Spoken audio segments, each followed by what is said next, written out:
Welcome back to my YouTube channel, everybody. My guest today is Mr. Asher Ben Artzi, who's a former Shin Bet agent and is also a former chief superintendent for the Israeli police. And together with Asher today, we'll talk about the war in Israel that is happening today after the attack by Hamas that happened on October the 7th. Thanks for your time and for joining me today, Asher. Thanks for accepting my proposal. Thank you, Leonardo. Thank you. Well, I saw that you did so many jobs. I said something about you just to make a brief introduction by saying you're a former Shin Bet agent and also a superintendent for the police. But would you like to tell us something about yourself and your background? Because you already told me something and it's very long and complex, and that makes you definitely an expert worth having. So I would like you say something about yourself before we start. Yes, okay. I began my way in Shin Bet.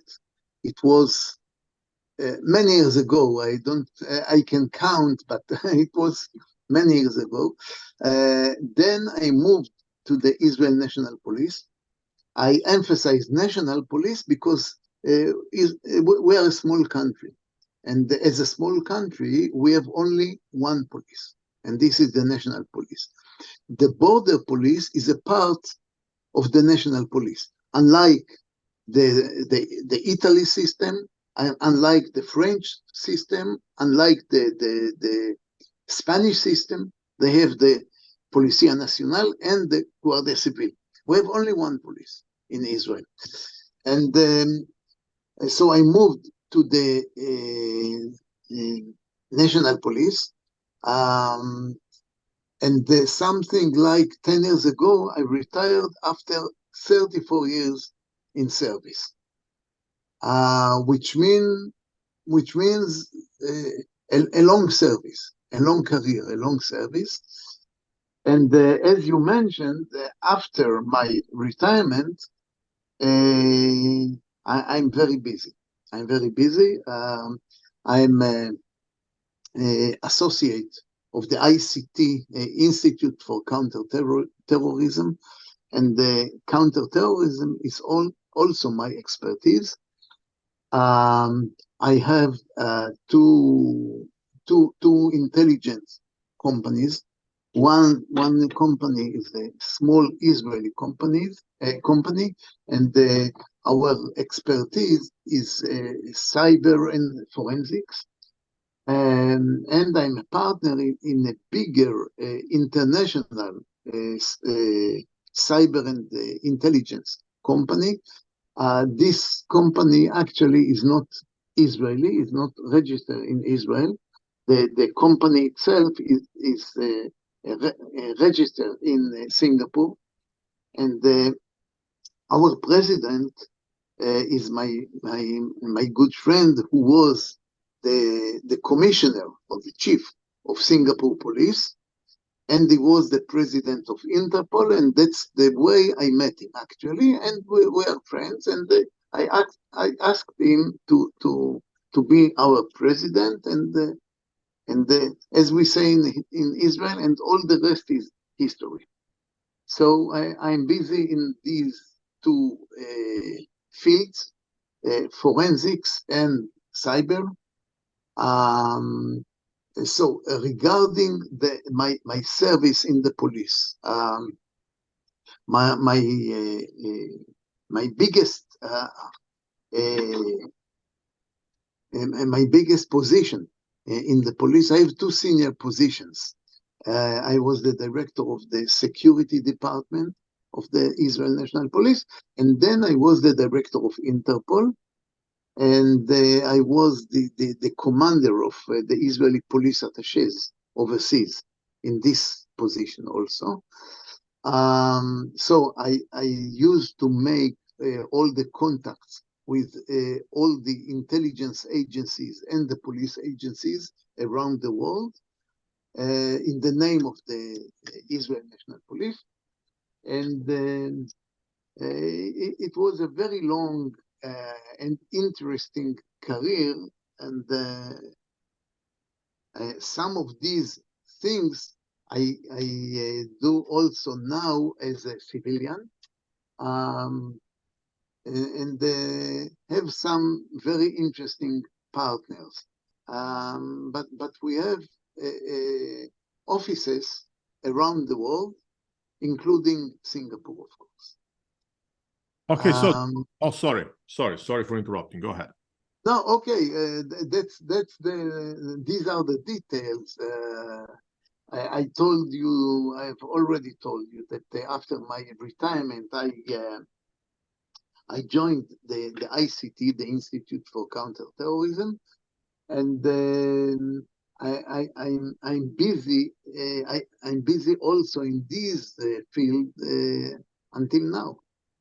The ICT is the best, if I can say, is the best institute for counterterrorism in the world, I guess.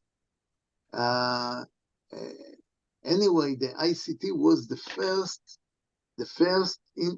institute for counterterror, the first academic institute for counterterrorism. It's a big institute, definitely. So the situation in the Middle East is very complex and has been very complex for decades. We have three three lands there that are called the State of Israel, the West Bank, and the Gaza Strip. And you just told me that it's pretty close to where you are. Can you tell us how we ended up, historically speaking, in this situation? What is the State of Israel? What is the West Bank? And what is the Gaza Strip? Okay, it's a long explanation. I know. It's a long explanation because my explanation begins in the 12th century BC. Okay? Many years ago. Many years. First, I can tell you that the situation in Israel or Israel against the Arabic countries or the Palestine is not so complicated. We have both a conflict over a land and a conflict between two religions. This is the very simple explanation, actually. I can say that the Jews doesn't have any problem with the Muslims, but the Muslims hate the Jews and especially Zionism, and of course hate the independent state of Israel because they believe that we took the land from them. So what is the historical background, actually? The state of Israel is the state of the Jewish people who came after the Exodus from Egypt. This happened approximately in the 13th or the 12th century BC. And they arrived to this land in this period, in this time. Then now, during the time of King David, in the 10th century BC, the country reached the peak of its size, but throughout the history, the land was conquered by empires, and the Jews were sent into exile. It's you can call it deportation. The great and the final exile was carried out by the Romans in the year 70 AD, when they took Jerusalem and ruined the temple in Jerusalem. And since then, the Jews can be found all over all over Europe, and in fact, in all the corners of the world. I heard that the Colosseum in Rome was built by Jewish slaves from this time of 70 AD. I cannot check it, but I heard the historical review, and so the Jews also could be very good builders. This is the proof. Now I talked about this period which happened many years ago, and just for the understanding, the Islam was created in the 7th century AD. Okay? Yeah. Just for understanding. Now, the Jews who were in exile in Europe and Asia never forgot the Holy Land, never forgot Israel, and aspired to return. When they came to Israel from Europe following the Zionist movement about 200 or 250 years ago, there were local Arab villages in Israel. The Jews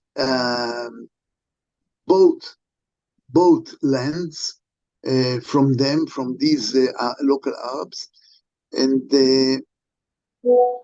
settled them. This is how they lived even when the Turks came to the country and ruled Israel for 400 years. Turks, I mean the Ottoman Empire. This is how they lived even after the Brits conquered the country. It was the end of the First World War in 1917, and the Ottoman Empire left. Now, in 1948, the Brits left. The UN made a decision to divide the land into 2 states, Jewish and Arab, Jewish state and Arabic state. But the Arabs who lived here in Israel refused and started a war whose goal was to destroy the Jews and return them to their homelands in Europe, even though the Holocaust happened, as I mentioned. Now, during the war in 48, the state of Jordan conquered what we call the west bank of the Jordan River, or in short, the West Bank. But they were unable to conquer other areas of Israel, of the country.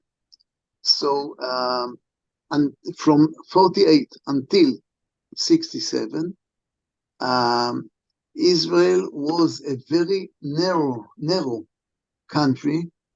I can tell you that the distance from a city called Netanya to the green line, the border with Jordan, was only 12 kilometers. The city of Netanya is on the seashore, and from the seashore to the west, to the east, we had only 12 kilometers. So Israel was a very narrow country. The Arabs who lived in this area received, in the area, I mean the West Bank of Jordan, of the Jordan River. They received Jordanian citizenship and called themselves Palestinians. From then until 67, the West Bank belonged to Jordan. After the war, to this day, until now, it is under Israeli rule. So Israel took the West Bank at that war of 67, the war which we call in Israel the 6 Days War. In these 6 days, Israel succeeded to took the West Bank of the Jordan River and Sinai Desert in these 6 days. What else I can tell you about? I've already mentioned that the Arabs who lived in the West Bank, they were Jordanian citizens. Some of them remain the Jordanian citizenship until now. Okay? Yeah. Now, about Gaza. Gaza is a different story.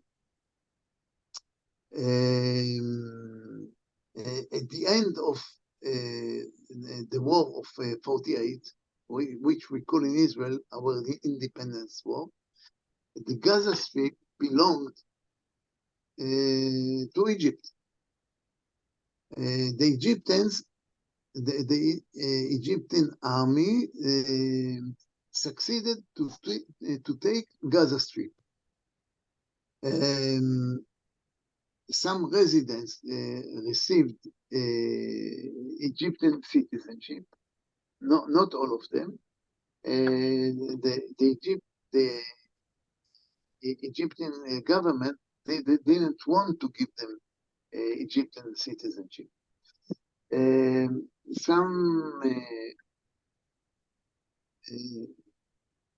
Okay. This is about the Egyptian citizenship. Now, when Israel signed the peace agreement with Egypt in 79, together with the Egyptian president Anwar Sadat, Egypt didn't want to accept back the Gaza Strip. They understood that it was a very problematic area. The area remained under the influence of the Palestinian Authority because Israel didn't want to control it either. A few years ago, Hamas took power from the Palestinian Authority in Gaza, and since then they ruled with cruelty and corruption in Gaza. In Gaza Strip, not only the city of Gaza, Gaza Strip. Gaza Strip contains some big cities, except of Gaza, of course.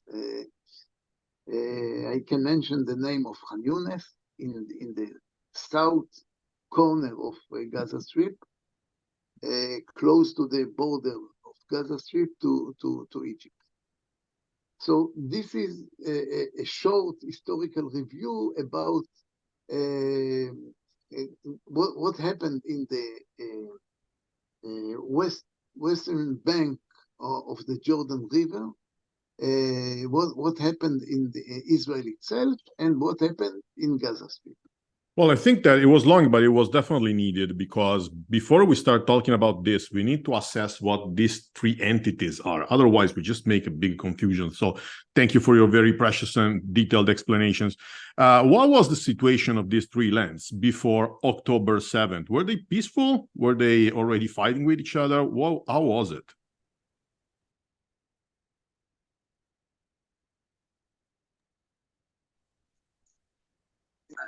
Until October 7, the situation, we cannot make a definition of three lands. The eastern bank of the Jordan River, the western bank of the Jordan River is a part of Israel since 67. The Palestinian Authority is also in this place, but they live in their cities, like Ramallah, like Nablus, which we call Shechem in Hebrew. They live also in Jenin, a very problematic area for us. but we are not, we don't mix. Gaza Strip is a different story. We cannot enter the whole territory of Gaza Strip. And in the last, let's say, 15 years at least, we get rockets from Gaza Strip, rockets to Sderot, a small town, Israel small town, Sderot, rockets to Ashkelon, rockets to Ashdod, two big Israeli cities. I live in a small town not far away from Tel Aviv, not far away from the coast. So even my hometown got some sirens, and we must sit in shelter when it happened. So this was the situation until the 7th, until October 7th, but nothing else. I mean, life was very, life was regular and streaming. And then October 7th happens, and it changes everything. So, in your opinion, how long has been Hamas planning this attack? Yes. Yeah, okay, understood. I think that such a plan should be planned in a long time. It was a huge intelligence failure, our failure, a huge intelligence failure by Israel, which didn't notice that such a situation is going to come. The one to blame for this situation, for this failure, is mainly the IDF, the IDF intelligence, the intelligence department of the army of IDF, but also Shin Bet, because Shin Bet should bring the intelligence. The intelligence department of the IDF should bring the intelligence, and both entities failed. Okay? Well, yeah, go ahead if you want. No, okay. It was a huge failure, and I'm very sad for such a failure. I'm sad because we lost a lot of people, 1,400. Well, you already introduced this topic, so let me ask my next question. How could the Israeli intelligence be defied like that? While I understand that terrorists only have to succeed once and intelligence have to succeed every time, this was a huge failure. How could that happen? Well, I'm sorry to say, but I'm going to say something very strong. They managed to beat us. The Hamas, they managed to beat us, and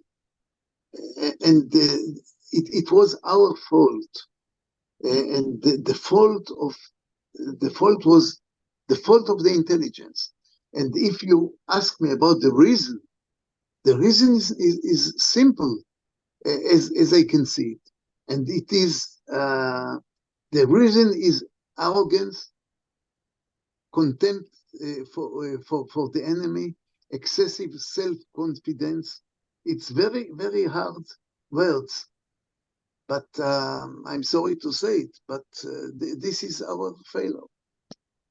I can say that commanders didn't receive independent opinions, and they rejected independent opinions, and were caught up in one concept.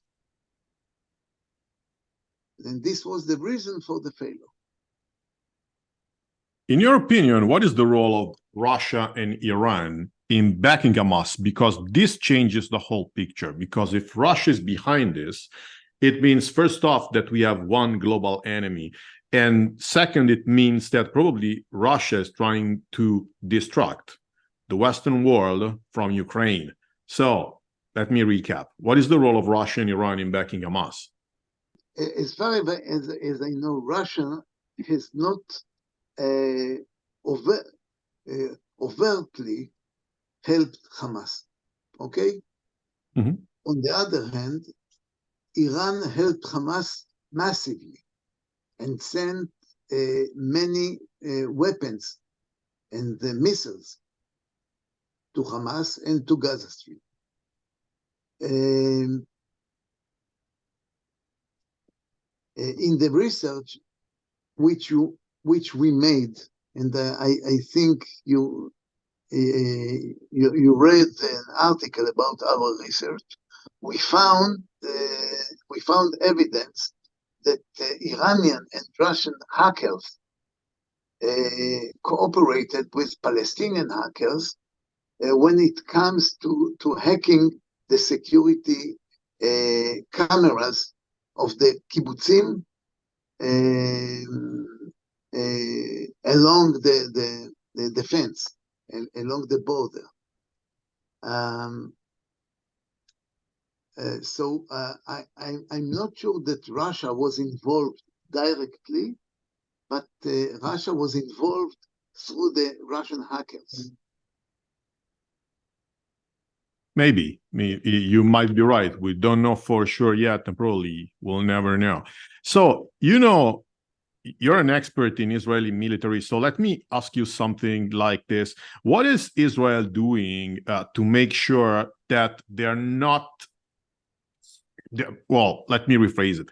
What is Israel doing in terms of sparing the civilians in the Gaza Strip? Because, of course, Hamas is hiding behind civilians and are using civilians as human shields to make things difficult for Israel and for the West. So what is the Israeli army doing in terms of sparing civilians? Well, I can tell you that until today, the weak point, what we say, the weak point of the state of Israel has been the humanity and preserving the lives of the citizens.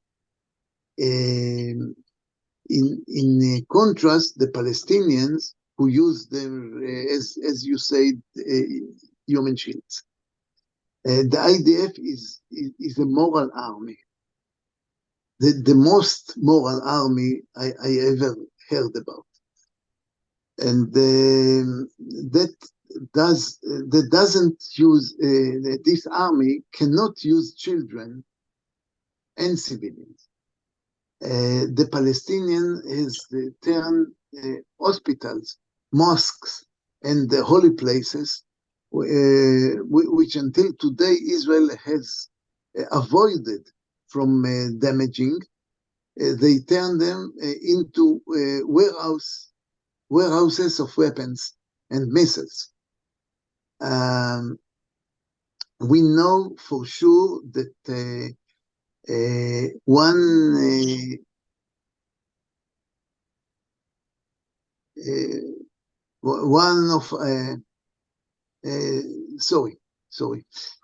we know for sure that one of our captives who was released, he was held in a house of an UNRWA teacher, a Palestinian teacher who was employed of UNRWA, of the United Nations. And despite everything, Israel understands that a civilian must not be harmed. The transfer of civilians to the area in the south of Gaza Strip was done to preserve their lives. This is not deportation from Gaza. The IDF wanted to keep them alive and ordered them to go south, to go to the south part of the Gaza Strip, because when civilians were living in the city of Gaza, the Hamas terrorists used them, as you know, as the human shield, and we couldn't touch them. Now the situation is different. Of course, not all the Palestinians are terrorists. Therefore, I would say that there are two victims of Hamas, since Hamas is using them as human shields, as we were just mentioning. What do you think? Can we consider the Palestinians, the civil Palestinians, victims of Hamas as well? I told you that I'm an associate of the ICT, the Institute for Counterterrorism, and the counterterrorism is my expertise. I can say not all the Palestinians are terrorists, but all the terrorists are Palestinians. I don't know any other terrorists. All the terrorists I know in our region, in our area, not in Europe. All the terrorists I know are Palestinians. A large part of the population in Gaza support Hamas, even though it is a corrupt authority, and even though the citizens are exploited and suffer from their violence. They are very violent and cruel authority. A good example to this is well known, actually. Hamas forbade the residents to leave Gaza, and they moved to the south of Gaza Strip because they wanted to continue using them as the shield, as the human shield. So this is the situation. Well, what do you think about the relationship right now between Israel and the West? Because I've been hearing for a few days that President Biden is asking Israel starting to foresee a stop of the operations in the Gaza Strip. Do you think that the West should do more in support of Israel? Should the West stay out of the conflict? What do you think? Obviously, because they are the next in line. Europe will be the next in line. Radical Islam taking over Europe is only a matter of time. And if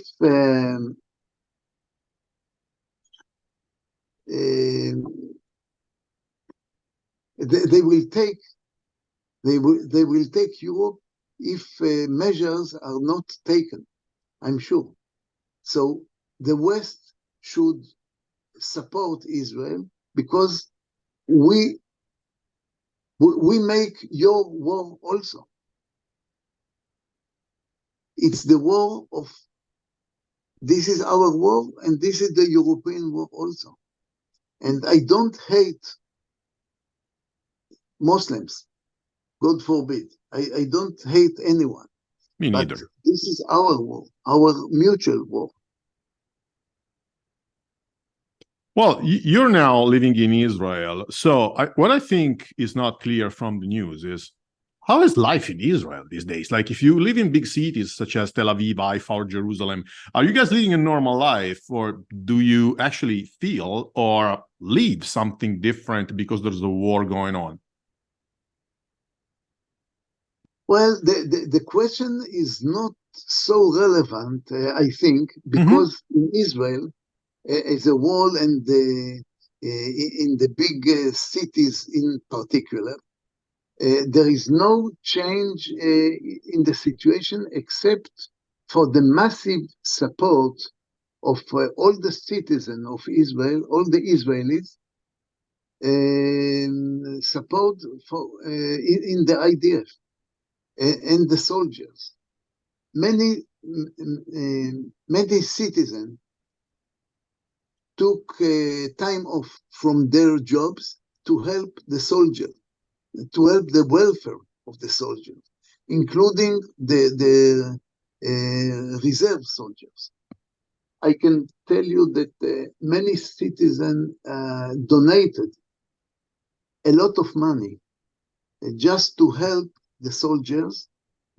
My company also, I cannot tell you what we donated, but a lot of money to help the IDF. When we are in trouble, this is the very Jewish, very typical Jewish situation. 3 months ago, you should, in Europe or in the US, you should think that there will be a civilian war in Israel because of, all the demonstrations against Netanyahu or for Netanyahu, but you should think, you should thought that maybe something bad is going to be in Israel. But as the war began, the country changed 180 degrees, upside down. You cannot see, you cannot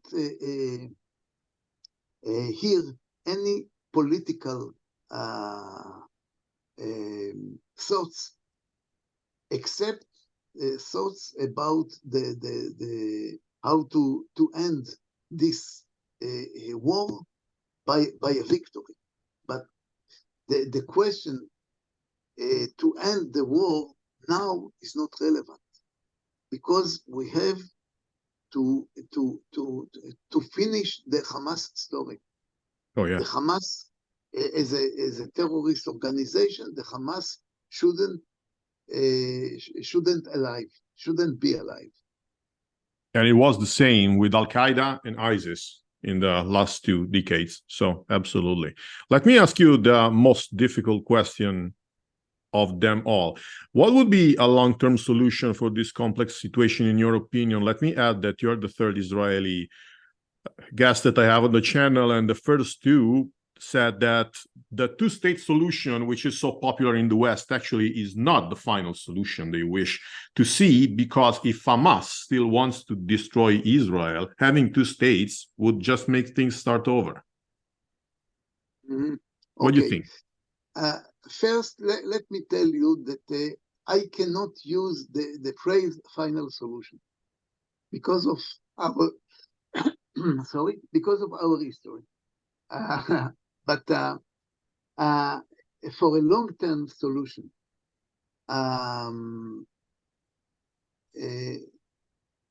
such a solution can only be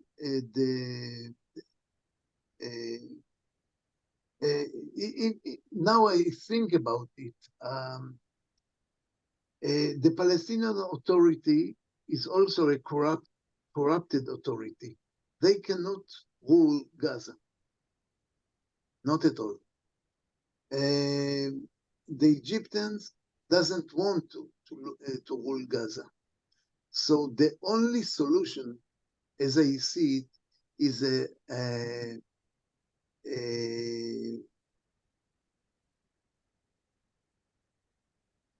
multinational force like in Sinai Desert. Not like in Lebanon, because in Lebanon we have UNIFIL, UN force in Lebanon, and they doesn't have any power. They are useless. So UNIFIL or another UN force like UNIFIL in Gaza is useless.